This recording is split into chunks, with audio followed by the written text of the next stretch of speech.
এদিকে কালীঘাটে যাওয়ার আগেই রাতের অন্ধকারে অমিত শাহর ব্যানার সরানোর অভিযোগ। অমিত শাহকে স্বাগত জানাতে কালীঘাট মন্দিরের আশপাশে বিজেপির তরফে ব্যানার লাগানো হয়, এমনটাই দাবি গেরুয়া শিবিরের। কে বা কারা সেই সমস্ত পোস্টার এবং ব্যানার খুলে দেয় বলে অভিযোগ। বদলে ওই স্থানে মুখ্যমন্ত্রীর বেশ কিছু ব্যানার লাগানো হয়, এমনটাই অভিযোগ করা হচ্ছে বঙ্গ বিজেপির পক্ষ থেকে। কালীঘাট থানায় ইমেল মারফত অভিযোগও জানানো হয়েছে দাবি বিজেপির। পরবর্তীতে ফের বিজেপির তরফে বেশ কিছু ব্যানার লাগিয়ে আসা হয় ওই স্থানেই। পাল্টা গোটা ঘটনাকে বিজেপির গোষ্ঠীদ্বন্দ্ব বলে দাবি করেছে তৃণমূল। আজ বঙ্গ সফরে এসেছেন কেন্দ্রীয় স্বরাষ্ট্রমন্ত্রী অমিত শাহ। তিনি সন্তোষ মিত্র স্কোয়ারের পুজো উদ্বোধন করেন এবং তারপর তিনি কালীঘাটে পৌঁছন। বিজেপির তরফ থেকে অভিযোগ করা হচ্ছে আজ তার কালীঘাটে যাওয়ার আগে অমিত শাহর নামে কিছু ব্যানার লাগানো হয়েছিল, যদিও রাতের অন্ধকারে সেই সমস্ত ব্যানার সরিয়ে দেওয়া হয়েছে বলে অভিযোগ বিজেপির।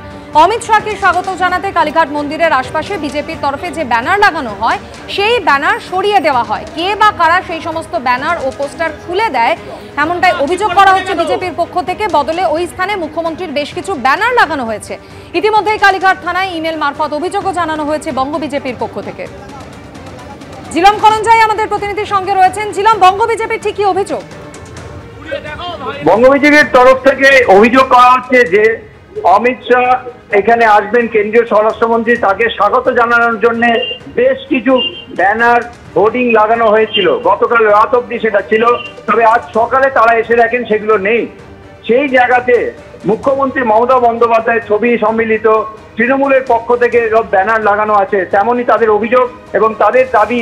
এই অভিযোগ জানিয়ে তারা ইতিমধ্যে দলের তরফ থেকে ইমেল করে কালীঘাট থানায় অভিযোগ জানিয়েছেন এবং পরবর্তীকালে দলীয় কর্মীরা ফের বেশ কিছু ব্যানার প্ল্যাকার্ড আনেন, যেগুলো অমিত শাহজিকে স্বাগত জানানোর জন্য সেগুলো লাগানো হয়। তবে তোমাকে এটাও জানিয়ে রাখি যে অমিত শাহ যখন কালীঘাটে পুজো দিতে আসেন, পুজো দিয়ে তিনি যখন বেরোচ্ছেন, তখন যারা যারা অপেক্ষা করছিলেন তাদের মধ্যে থেকে বেশ কয়েকজন জয় বাংলা স্লোগান দেন।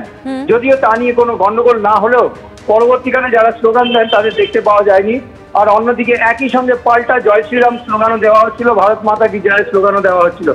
অমিত শাহ বেরিয়ে যাওয়ার সময় অবশ্য কোনো কিছু বলেননি এবং তার সঙ্গে বিরোধী দলনেতা শুভেন্দু অধিকারী, রাজ্য বিজেপি সভাপতি শ্রমিক ভট্টাচার্য তারাও ছিলেন, তারাও কিছু বলেননি। ধন্যবাদ ছিলাম। গতকাল রাত্রির বেলা আমাদের যারা কার্যকর্তা আছে তারা প্রায় রাত 1টা পর্যন্ত ভারতবর্ষের স্বরাষ্ট্রমন্ত্রীর কাট আউট অর্থাৎ স্বাগতমের হোর্ডিং লাগানো হয়েছিল। কিন্তু আমরা দেখলাম হট করে ভোরবেলা যে আমাদের এই Kali temple road, SP Mukherjee road, বিভিন্ন জায়গায় যে কাট আউটগুলো ছিল সেইগুলো নেই। ভারতবর্ষের স্বরাষ্ট্রমন্ত্রী আজকে পঞ্চমীর শুভ লগ্নে কালীঘাট মন্দিরে মায়ের কাছে আসছেন দর্শন করতে, এটা আনন্দের বিষয়। আজ বিজেপির তো কোনো সংগঠনই নেই। বিজেপির লোক আছে নাকি কালীঘাট ওই সব অঞ্চলে? বিজেপির কোনো লোক আছে নাকি? কে করেছে? হতে পারে এজেন্সিকে দিয়েছে, তারা টাকা মেরে দিয়েছে। আমরা কি করে বলবো? আমরা এইসবে বিশ্বাস করি না। সরিয়ে কি হবে? বাংলার মানুষের হৃদয়ে মমতা ব্যানার্জি আছে, সেখান দিয়ে কোন ফ্লেক্স ছড়াতে পারবে?